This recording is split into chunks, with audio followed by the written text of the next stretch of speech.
내 일생의 성경 통독 6주 차입니다.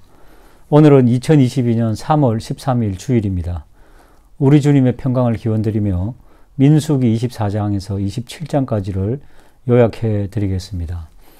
민수기 24장에는 모압 왕 발렉의 사주를 받아 이스라엘을 저주해야 하는 점술과 발람은 하나님께서 보내신 나귀의 꾸지람을 듣고 이스라엘을 향해 저주 대신 축복을 합니다. 22장 41절에 보시면은 바알의 산당에서 한 차례 축복을 했고 23장 14절에 비스가 꼭대기에서도 축복을 합니다. 그리고 오늘 24장 3절에서 9절까지 또한 축복을 합니다.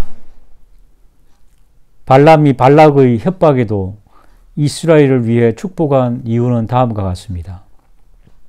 23장 8절에는 하나님이 저주하지 않으신 자를 내가 어찌 저주하며 여호와께서 꾸짖지 아니하는 자를 내가 어찌 꾸짖으랴. 그리고 24장 13절에는 가령 발락이 그 집에 가득한 은금을 내게 줄지라도 나는 여호와의 말씀을 어기고 선악간에 내 마음대로 행하지 못하고 여호와의 말씀하신 대로 말하리라 하지 아니하였나이까 라는 이유입니다. 또한 발람은 이스라엘을 위한 네 번째 예언으로 17절 한 별이 야곱에게서 나오며 한 규가 이스라엘에게서 나온다는 이스라엘의 장래의 영광, 즉 메시아의 통치에 대한 예언을 합니다. 그리고 이어서 이방 에돔, 아말렉, 그리고 겐 조속 등의 멸망을 예언합니다. 이제 25장입니다. 이스라엘 백성이 시딤에서 모압 여인들과 행음하는 사건이 일어납니다. 그리고 행음한 모압 여인들과 먹고 마시며 모압 신들에게 절합니다. 31장 16절에는 이방 선지자 발람이 음모를 꾸며 그렇게 하였음을 밝힙니다. 비록 발람은 하나님의 경고가 무서워 잠시 이스라엘을 축복했지만 그 후에 타락한 본성으로 다시 돌아가 이스라엘을 범죄케 한 이방 점장이가 된 것입니다. 하나님의 진노로 이스라엘의 연병, 즉 전염병이 번져 나갈 때 시므온 지파의 지도자인 시므리는 그 와중에도 미디안 여인 고스비를 자신의 장막으로 데려가 행음합니다. 이것을 지켜본 제사장 아론의 손자 엘르아살의 아들 비느하스가 일어나 행음하는 두 남녀의 배를 창으로 깨뜨려 죽입니다. 하나님은 비느하스의 의분을 받으시고 이스라엘에게 평화의 언약을 주십니다.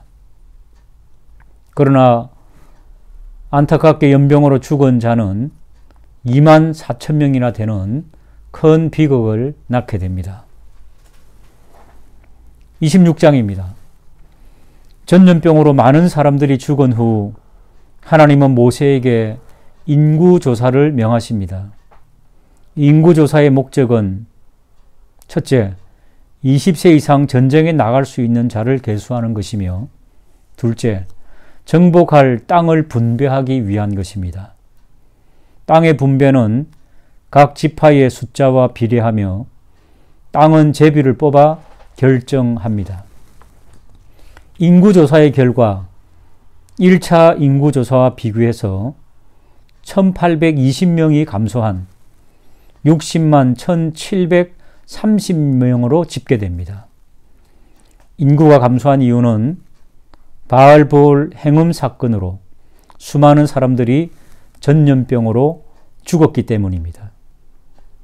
또한 2차 인구조사에서 특기할 만한 것은 1차 인구조사 때 집계한 장정들은 여호수아와 갈렙을 제외한 모든 자들이 광야에서 죽었다는 사실입니다. 27장입니다. 슬로보아시라고 하는 사람의 딸 5명이 모세와 제사장 엘르아살을 찾아와 질문합니다. 아버지는 아들이 없이 죽었는데 딸들이지만 자신들에게도 땅을 기업으로 줘야 되지 아니하냐 하는 질문입니다. 하나님의 판결구례는 아들이 없으면 딸에게, 딸이 없으면 아버지의 형제에게, 형제도 없으면 가까운 친족에게 이렇게 판결을 내리므로 하나님의 공의를 세우십니다. 모세가 아비람 산에서 하나님으로부터 후계자에 대한 말씀이 27장에 나옵니다. 18절에서 20절에 보시면은 여호와께서 모세에게 이르시되 눈의 아들 여호수아는 그 안에 영이 머무는 자니 너는 데려다가 그에게 안수하고 그를 제사장 엘르아살과 온 회중 앞에 세우고 그들의 목전에서 그들에게 위탁하여 내 존귀를 그들에게 돌려 이스라엘 자손의 온 회중을 그에게 복종하게 하라. 모세는 하나님의 말씀대로 백성들 앞에 그대로 이행합니다. 이제 드디어 모세의 시대는 점점 막을 내리고 하나님이 지명하신 여호수아의 시대가 도래하는 것을 보여주고 있습니다. 오늘도 성경을 통독함으로 생명의 말씀으로 큰 은혜를 누리게 되시기를 주님의 이름으로 축복합니다. 감사합니다. 민수기 28장에서 31장까지 말씀을 요약해 드리겠습니다. 민수기 28장은 매일 아침 저녁으로 드리는 상번제 제사와 안식일에 드리는 제사, 매월 초하루에 드리는 제사를 설명하고 있습니다. 또한 유월절을 말씀하고 있는데 유월절은 첫째 달 14일에 여호와를 위하여 지킬 것을 말씀하셨습니다. 첫날은 성회로 모이고 숫송아지 2마리와 숫양 1마리, 1년 된 숫양 7마리를 다 흠없는 것으로 드리고 소재로 고운 가루에 기름을 섞은 것을 드리도록 하였습니다. 또한 유월절 7째 날에는 성회로 모여야 합니다. 그리고 77절을 지키도록 말씀하셨는데 처음 익은 열매를 드리는 날로 숫송아지 2마리와 숫양 1마리, 1년 된 숫양 7마리를 드리고 소재로 고운 가루에 기름을 섞어 드리도록 하였습니다. 민수기 29장은 7째 달 10일에 성회로 모여 심령을 괴롭게 하는 속죄일로 모일 것을 말씀하고 있습니다. 그때에는 숫송아지 1마리와 숫양 1마리, 1년 된 숫양 또 7마리를 흠없는 것으로 드리고 소재로 고운 가루에 기름을 섞어 쓰도록 하였습니다. 그리고 7째 달 15일에는 성회로 모여 아무 일도 하지 말고 장막절을 지킬 것을 말씀하셨습니다. 번제로 여호와께 향기로운 화제로 드리되 숫송아지와 숫양과 1년 된 숫양을 다 흠없는 것으로 7일 동안 같은 제물을 날짜마다 숫자를 계산하여 다르게 드리도록 하였습니다. 또한 소재로 고운 가루에 기름을 섞어 드리도록 하였습니다. 민수기 30장은 소원에 대한 말씀으로 사람이 소원하였으면 깨뜨리지 말고 입으로 말하는 대로 지키도록 말씀하셨습니다. 만일 자녀가 어려서 그 아버지 집에 있을 때에 소원한 일이 있지만 아버지가 허락하지 않으면 그 소원은 성립되지 않았고 하나님도 그 책임을 묻지 않을 것을 말씀하셨습니다. 아내가 만약 소원을 했는데 남편이 그것을 듣고도 말리지 않았다면 그녀는 그 서약을 지켜야 했습니다. 그러나 남편이 그것을 듣고 파기하면 아내는 그 소원이 성립되지 않았습니다. 민수기 31장은 여호와께서 이스라엘의 원수인 미디안을 상대로 전쟁하라고 명령하신 내용입니다. 각 지파마다 1000명씩 모여 12,000명이 전쟁에 나가게 되었고 미디안 사람들과 전쟁을 해서 이기고 많은 전리품을 가져오게 되었습니다. 하나님의 말씀대로 제사장 엘르아살과 지도자들이 그 많은 전리품을 각각 나누게 되었습니다. 그것의 절반은 전쟁에 나갔던 군인들에게 주었고 또 절반은 나머지 전쟁에 나가지 않은 백성들에게 나누어 주게 되었습니다. 또한 전쟁에 나갔던 군인들은 받은 전리품의 500분의 1을 여호와께 드렸고 전쟁에 나가지 않았던 회중들이 받은 전리품은 50분의 1을 여호와의 성막에서 일을 하는 레위인들에게 나누어 주었습니다. 이상으로 민수기 28장에서 31장까지의 요약을 마치도록 하겠습니다. 감사합니다. 3월 15일 성경 통독 본문은 민수기 32장에서 35장입니다. 32장은 요단 동편 땅에서 르우벤 자손과 갓 자손이 자신들에게 약속된 땅을 줄 것을 간청하죠. 그러나 이것은 하나님께서 약속하신 땅 분배의 이 공평성에 어긋나는 것으로 공동체 내에서 결정적 분열을 일으킬 수 있는 사건이었습니다. 그러자 모세는 가데스 바네아 반역 사건의 심판을 받은 선조들의 역사적 교훈을 예로 들어 책망하고 그들을 설득시키고 그들은 땅 정복 전쟁에 함께 참여할 것과 그리고 서쪽의 땅 분배권을 포기할 것을 약속하게 됩니다. 또한 므낫세 반지파의 특별한 공으로 요단 동편의 땅을 허락하게 되죠. 이처럼 공동체 안에서 행해야 할 양보와 희생과 헌신에 대하여 나눔으로 하나님의 화평을 이루는 공동체를 이루고 계심을 알 수 있습니다. 33장은 크게 두 부분으로 나뉘어지는데 먼저는 40년 광야 행군 여정을 회고하고 있으며 후반부에는 가나안 정복 명령을 내리십니다. 이와 같은 회고와 미래의 정복 사업을 통해서 우리의 모든 여정이 하나님의 인도와 도우심에 의해서 가능하였듯이 말씀에 순종할 때 약속된 구원의 축복을 얻게 됨을 알게 됩니다. 34장은 36장에 이르기까지 가나안 토지 분배 관례법에 대해서 전하고 있습니다. 먼저 하나님께서는 모세를 통해 가나안의 동서남북 경계선을 설정해 주시고 계십니다. 그리고 영원한 기업으로 분배해 주시는데 책임자로 참여할 자들을 임명하여 주시죠.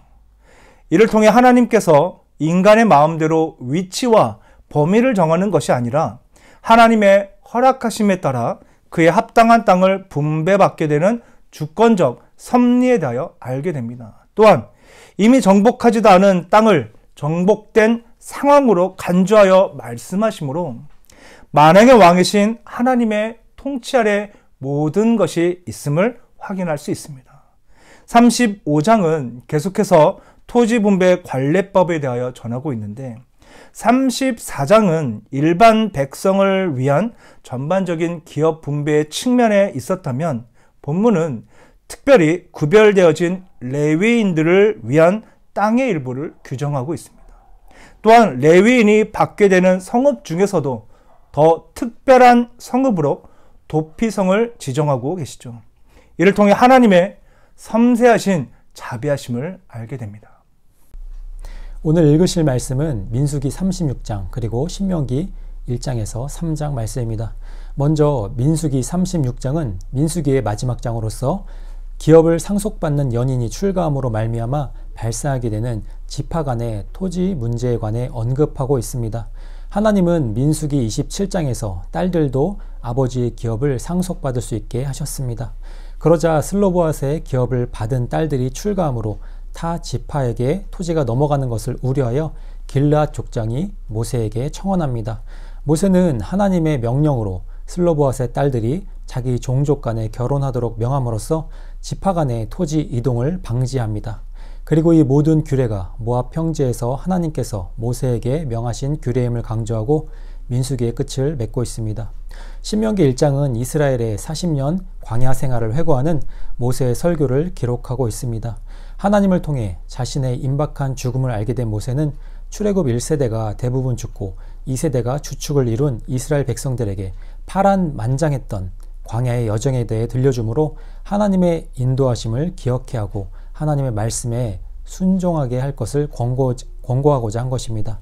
호렙 산에서부터 시작된 모세의 회고는 하나님의 가나안 정복 명령과 백성들을 효율적으로 다스리기 위해 행정 조직을 구성한 일들에 대해 말하고 있습니다.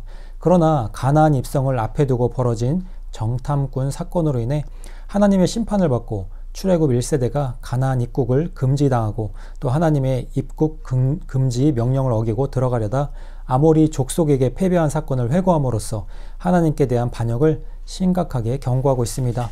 신명기 2장은 전장에 이어 40년 광야 생활에 대한 모세의 회고를 기록하고 있습니다. 그러나 이스라엘이 겪은 고난과 반역의 세월을 기록한 신명기 1장과 달리 2장은 가나안 입성을 위한 본격적인 정복 전쟁을 펼치는 과정을 기록하고 있습니다. 계속되는 모세의 회고는 하나님의 명령으로 요단 동편에 거주하던 에돔 족속과 모압 그리고 암몬 족속과 화평 관계를 맺은 것에 대해 말하고 있습니다. 그러나 하나님은 이스라엘 백성들이 가나안으로 가기 위해 행진하는 길을 막아 허락지 않은 네스본에 대해 진멸을 명하셨고 모세는 백성들과 함께 헤스본을 쳐서 모든 것을 진멸시켜 버립니다. 신명기 3장은 모세의 회고 마지막 부분으로 가나안 입성을 눈앞에 둔 요단 동편에서 발생한 사건을 중심으로 기록하고 있습니다. 모세는 헤스본에 이어 바산도 완전히 진멸하고 또 요단 동편의 헤스본과 바산 땅을 르우벤과 갓, 므낫세 반 지파에게 기업으로 주었습니다. 그러면서 모세는 그들에게 하나님의 약속을 믿고 가나안 정복을 위해 최선을 다할 것을 촉구하였고 하나님께 이스라엘 백성들이 가나안 땅을 무사히 정복하도록 보호해 주실 것과 자신도 가나안 땅에 들어가게 해달라고 간구하였으나 거절당합니다. 안녕하세요. 오늘 읽으셔야 할 본장은 신명기 4장부터 7장의 말씀입니다. 신명기는 이미 읽어오신 출애굽기, 레위기, 민수기서에 이스라엘의 역사와 율법에 관한 내용이 많이 반복되어 있는 것이 특징이라고 할 수 있겠습니다. 하나님께서는 왜 구태여 반복, 재설명으로 긴 부분을 할애해야 했을까요? 이런 질문과 함께 그 이유를 알고 읽으시면 더 큰 은혜가 있으실 줄 압니다. 처음에 율법을 받은 세대는 모두 죽고 새로운 세대가 태어났습니다. 새로운 세대는 이스라엘의 생생한 그 역사와 그 지난 역사와 율법을 잘 모릅니다. 그래서 다시 반복해서 가르칠 필요가 있기 때문입니다. 이렇게 정리를 하면서 우리 신명기 오늘 본장의 내용을 정리해 보겠습니다. 먼저 신명기 4장입니다.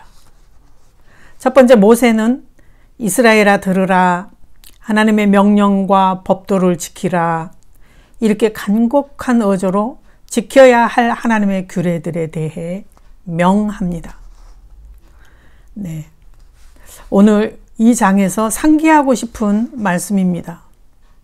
6절 말씀이죠. 너희는 지켜 행하라. 이것이 모든 민족 앞에서 너희의 지혜와 지식이라. 9절 말씀이죠. 내 아들들과 내 손자들에게 알게 하라. 이렇게 간곡하게 명합니다. 그 다음에 두 번째로는 우상을 만들어 섬기지 말라라고 하는 내용입니다. 세 번째는 요단 건너편에 있는 도피성에 대해 설명합니다. 네 번째는 모세가 그 율법을 반복하여 선포한 장소에 대해 자상하게 설명합니다. 네, 5장으로 넘어갑니다. 5장은 첫 번째 10계명에 관한 간곡함의 설명입니다. 오늘 내가 너희의 귀에 말하는 규례와 법도를 듣고 그것을 배우며 지키라로 시작합니다.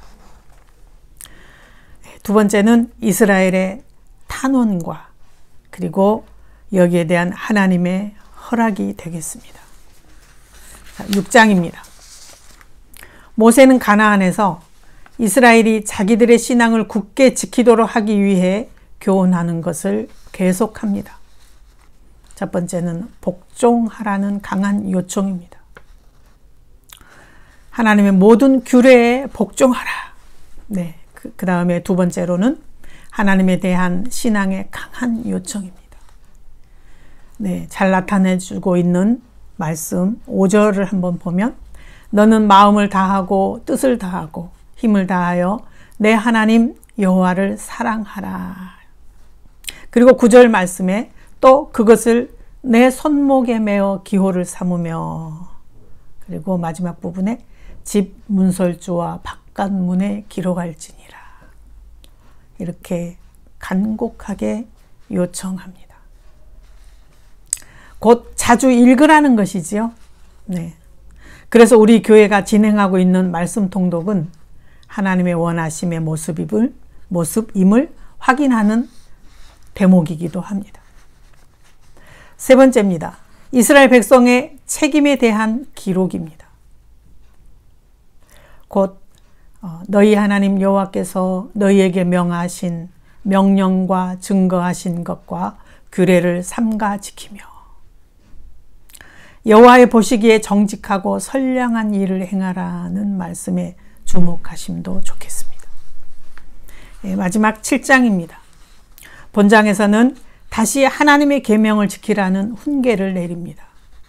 구체적으로 살펴보면 첫 번째, 우상을 숭배하는 7 족속들을 철저히 파멸시켜 남겨두지 말 것이며 그들과 동맹을 맺어서도 안 된다라고 말씀합니다. 두 번째는 이스라엘 백성들은 그들 중 남은 자들과 혼인해서도 안 된다라고 말씀합니다. 네, 세 번째는 그들은 저들의 제단과 조상들을 진멸하고 불사르고 또 저들의 은이나 금을 취해서도 안 된다고 하십니다. 모세는 계명을 지키는 것이 너희의 의무라고 하면서 또 하나 너희의 그것이 곧 유익이라고 강조합니다. 이방 민족들의 유혹으로부터 지켜서 복 주시는 하나님을 바라보라는 권면입니다. 네, 이상입니다. 예, 감사합니다. 신명기 8장입니다. 8장의 핵심은 여호와를 기억하는 것입니다. 이 장은 이스라엘 백성에게 광야 기간이 시험을 받는 기간이었다고 알려줍니다. 그리고 또 한편 이 장은 광야가 주는 것의 부족함과 약속의 땅이 제공하는 풍요함을 대조하며 풍요로운 가나안 땅도 이스라엘 백성을 시험하는 그런 무대가 될 것이라고 넌지시 이야기해 줍니다. 즉 거기서도 이스라엘 백성은 하나님의 명령을 따르며 여호와를 기억하며 살아야 하는 것이죠.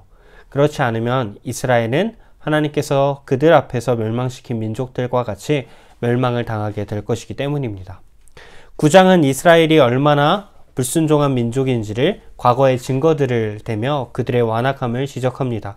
그 이유는 이스라엘 백성이 가나안 땅에서 땅을 얻는 것이 결코 그들이 의롭기 때문이 아니라는 것입니다.